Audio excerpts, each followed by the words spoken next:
Video के आज इस पार्ट में हम समझने वाले हैं कि भाई रियल फ्लो क्या है और मनी फ्लो क्या है। तो चलिए पहले कवर अप करते हैं हम हमारा रियल फ्लो की डेफिनेशन क्या लिखी है, फिर मैं आपको इसका मीनिंग बताऊंगा और साथ साथ इसको डिटेल में एक्सप्लेन करूंगा। यहाँ पे हमारे पास लिखा है कि real flow refers to the flow of the goods and services among the different sectors of the economy. In real flow, the goods and services flow from the producer to householders and factor services from the householders to producer.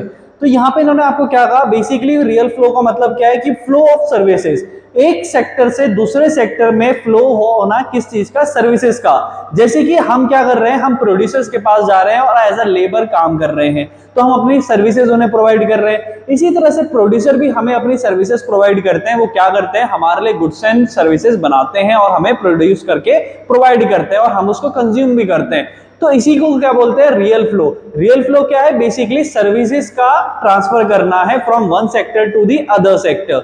अब यहाँ पर आगे हमारे पास एक diagram बना हुआ है जिससे हम यहाँ पे समझने की कोशिश करते हैं डिटेल में। तो यहाँ पे आप देख पा रहे होंगे कि रियल फ्लो में यहाँ पे दो चीज मेंशन है, एक है हमारे पास प्रोड्यूसर सेक्टर और एक है हाउस होल्डर सेक्टर। मैं यहाँ पे साथ साथ आपके लिए मार्क भी करता चल रहा हूं, जैसे कि आप देख पा रहे होंगे ये है हमारे लिए हाउस होल्ड सेक्टर और ये है हमारा प्रोड्यूसर सेक्टर। तो इनके बीच में सर्विसेज कैसे एक्सचेंज होती है, उसी चीज को यहाँ पे हम रियल फ्लो बोलेंगे। तो हम यहाँ पे देखते हैं कैसे सर्विसेज एक्सचेंज होंगी। हम जो हाउस होल्डर्स हैं, यानी कि आप, मैं, हमारे पेरेंट्स, हमारा रिलेटिव, हम लोग क्या हैं, हम हाउस होल्डर्स हैं। हम क्या करेंगे, हम इनके पास जाएंगे, किसके पास, प्रोड्यूसर्स के पास, और अपनी सर्विसेज देंगे। किस तरह की सर्विसेज हम दे सकते हैं, हम एज अ लेबर उनके पास काम कर सकते हैं, जहां पे हम अपने स्किल्स अपने उनको प्रोवाइड करेंगे। हम उनके पास मैनेजर की तरह काम कर सकते हैं, हम उनके पास टेक्नीशियन की तरह काम कर सकते हैं और हम उनको हेल्प करते हैं क्या करने में, गुड्स को प्रोड्यूस करने में। साथ साथ हम क्या कर सकते हैं, अपनी लैंड भी प्रोवाइड करते हैं उन्हें। लैंड पे कई बार हम क्या करते हैं, रेंट पे उन्हें अपनी लैंड प्रोवाइड करेंगे। तो वो भी क्या हुआ, एक तरह की सर्विसेज हुई। हमने उन्हें अपनी कैपिटल इन्वेस्टमेंट दे दी, यानी कि हमने अपना पैसा उन्हें अपनी बिजनेस में इन्वेस्ट करने के लिए दे दिया। तो हमने जो अपना पैसा उन्हें दिया वो भी क्या हुआ, एक तरह की सर्विस दी हमने उन्हें, है ना। तो इस तरह से हम सर्विसेज प्रोवाइड करते हैं, किसको, एक प्रोड्यूसर को। लेकिन जब हमने अपनी सर्विसेज प्रोड्यूसर को प्रोड्यूस करने के लिए दे दी, है ना, तो अब प्रोड्यूसर भी तो अपनी सर्विसेज हमें देगा, लेकिन किस फॉर्म में देगा वो समझते हैं। तो प्रोड्यूसर क्या करेगा, प्रोड्यूसर हमारी हेल्प से गुड्स एंड सर्विसेज बनाएगा और उन गुड्स एंड सर्विसेज को किसके लिए प्रोड्यूस कर रहा है, वो हमारे लिए कर रहा है। तो जो गुड्स वो बना रहा है, जो सर्विसेज वो प्रोड्यूस कर रहा है, वो किसके लिए कर रहा है, आप और हमारे लिए कर रहा है, और हम लोग उसे कंज्यूम करेंगे। तो एक तरह से देखा जाए तो प्रोड्यूसर भी क्या कर रहा है, अपनी सर्विसेज हमें प्रोवाइड कर रहा है ना। तो यही चीज है, goods produce and sold by the firm, these are the services of the producer. So basically real flow क्या है, exchange of the services between the two sectors, one from the household to the producer and producer to the house holders. ठीक है, तो ये चीज हमें ध्यान रखनी है यहाँ पे। चलिए इसके बाद आता है हमारे पास मनी फ्लो, जो कि इसका जस्ट अपोजिट होता है।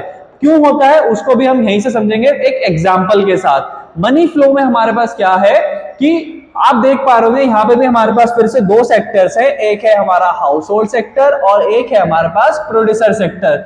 जब हमने रियल फ्लो में अपनी सर्विसेज प्रोवाइड करी थी किसे, प्रोड्यूसर को, तो हमने क्या करा था, हम हाउस होल्डर से कहां पे चले गए थे, हम प्रोड्यूसर के तरफ चले गए थे। लेकिन जब हम उनके पास एज अ लेबर जाके काम करेंगे तो आपको नहीं लगता कि हमें रिटर्न में कुछ मिलेगा भी, साथ साथ हमें मिलेगी पेमेंट, यानी कि मनी। तो जब हम अपने सर्विसेज क्या करते हैं, प्रोवाइड करते हैं टू द प्रोड्यूसर, तो रिटर्न में हमें मिल जाती है उनकी पेमेंट। ठीक है, तो ये रहता है हमारा मनी फ्लो। ठीक है, तो ये क्या हो गया, अपोजिट हो गया बिल्कुल, है ना। तो यहाँ पे अगर कोई क्वेश्चन बनता भी हमारा कि भाई रियल फ्लो और मनी फ्लो अपोजिट क्यों होते हैं, तो हम यहाँ पे बोल सकते हैं कि भाई मनी फ्लो क्या है कि रियल फ्लो का एक्शन है एक्चुअली, या फिर कॉन्सिक्वेंस है, रिजल्ट है। क्योंकि इसमें हमने क्या करा, रियल फ्लो में हमने सर्विसेज प्रोवाइड करी है, तो जाके उसका एक कॉन्सिक्वेंस निकल कर आया कि हमें पेमेंट मिली है रिटर्न में। तो यहाँ पे अपोजिट देखने के लिए मिल रहे हैं। ठीक है, इसके बाद हमने क्या करा, हमने अपनी सर्विसेज जब दी थी तो रिटर्न में हमें तो पेमेंट मिल गया, जिसे हम अपनी सर्विसेज क्या बोलते हैं, फैक्टर सर्विसेज बोलते हैं। लेकिन इसके बाद क्या हुआ कि प्रोड्यूसर को भी तो पेमेंट मिलेगा, वो किस फॉर्म में मिलेगा वो समझते हैं।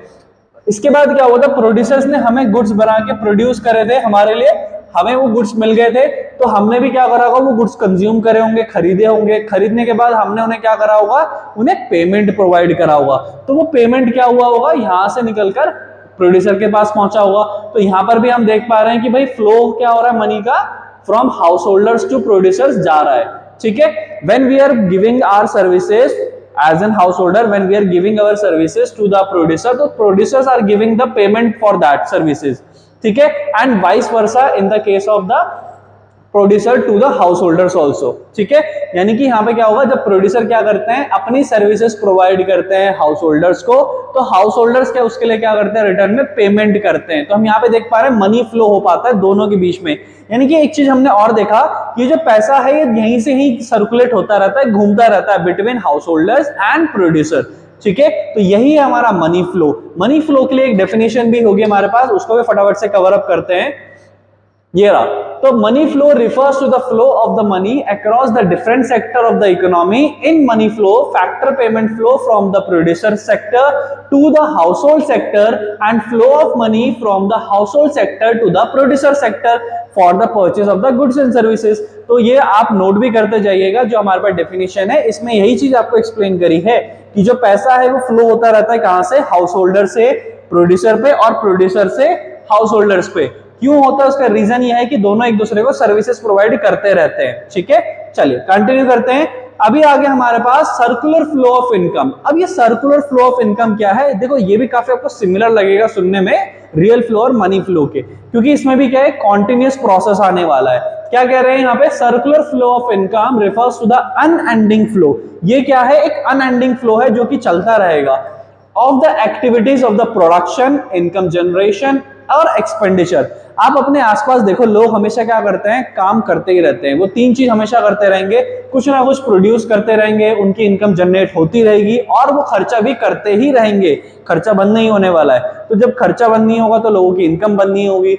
जैसे कि सपोज आप कुछ खर्चा करते हैं तो वो दूसरे की इनकम बन जाती है। अब वो इनकम बन गई तो वो क्या करेगा, उससे इन्वेस्ट करेगा।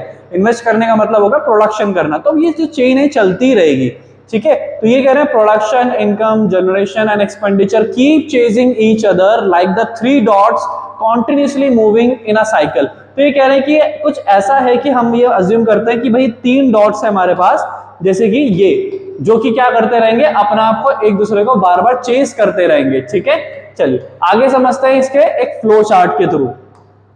यहाँ पे आप देख पा रहे होंगे एक फ्लो चार्ट बना हुआ है जहां पे हमें इसको एक्सप्लेन भी करा हुआ है कि ये क्या है, प्रोडक्शन कर रहे हैं हम। तो प्रोडक्शन कर रहे हैं तो क्या हो रहा है, इनकम जनरेशन होगी, क्योंकि हम उसे आगे सेल करेंगे। आगे सेल करेंगे तो क्या होगा, इनकम आएगी। इनकम आएगी तो हम क्या करेंगे, फिर से खर्चा करेंगे, अपने बिजनेस को एक्सपेंड करने की कोशिश करेंगे, इन्वेस्टमेंट करने की कोशिश करेंगे। इन्वेस्टमेंट करेंगे तो फिर से हम ज्यादा प्रोडक्शन कर पाएंगे। तो ये क्या है, एक दूसरे को चेस करते रहेंगे, कॉन्टिन्यूअस प्रोसेस है जो कि चलता रहेगा, नेवर एंडिंग प्रोसेस है। तो सर्कुलर फ्लो ऑफ इनकम क्या है, जहां पर प्रोडक्शन और इनकम जनरेशन और एक्सपेंडिचर हमेशा चलता रहेगा और यहाँ पर ये एक दूसरे को चेस करते रहेंगे हमेशा, ठीक है। अगर क्या होगा कि भाई हमारी इनकम कम हो जाएगी तो इन्वेस्टमेंट कम हो जाएगी, फिर प्रोडक्शन भी कम हो जाएगी, लेकिन बंद नहीं होगी, कभी जीरो नहीं होने वाला ये प्रोसेस, ठीक है। चलिए आगे हमारे पास है लास्ट पार्ट जो कि है सिग्निफिकेंस ऑफ सर्कुलर फ्लो। यानी ये बोल रहे हैं कि भाई सर्कुलर फ्लो की इंपॉर्टेंस क्या है। तो इंपॉर्टेंस नंबर 1 ये है कि हम इसके थ्रू क्या कर सकते हैं, अगर हम इसको स्टडी करते हैं मैक्रो इकोनॉमिक्स में सर्कुलर फ्लो ऑफ इनकम को, तो हम मेजर कर सकते हैं नेशनल इनकम को। नेशनल इनकम अगर हम मेजर कर पाएंगे तो हमें पता चल पाएगा हमारी जीडीपी क्या है, हमारी इकोनॉमी की परफॉर्मेंस क्या है। तो ये सारी चीजें हमारे लिए इंपॉर्टेंट है, ठीक है। क्योंकि हम यहाँ पे क्या देख पा रहे हैं, हम देख पा रहे हैं कि भाई हम कितना प्रोडक्शन कर रहे हैं, हम कितना इनकम जनरेट कर पा रहे हैं और साथ साथ कितना खर्चा कर पा रहे हैं। तो इससे हमें पता चल जाता है नेशनल इनकम के बारे में, ठीक है।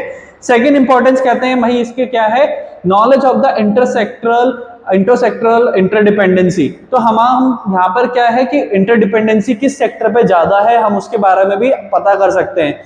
क्योंकि लाइक फॉर एग्जांपल अगर हमारी डिपेंडेंसी सेकेंडरी सेक्टर पे ज्यादा है और प्राइमरी और टर्शियरी पे कम है, तो हम क्या कर सकते हैं, एक बैलेंस क्रिएट कर सकते हैं। तो यहाँ पे हम ये भी चीज आइडेंटिफाई कर सकते हैं कि प्रोडक्शन किस सेक्टर में ज्यादा हो रही है, इनकम किस सेक्टर में ज्यादा हो रही है ना, और किस सेक्टर में नहीं हो रही है और किसको और ज्यादा डेवलप करने की जरूरत है।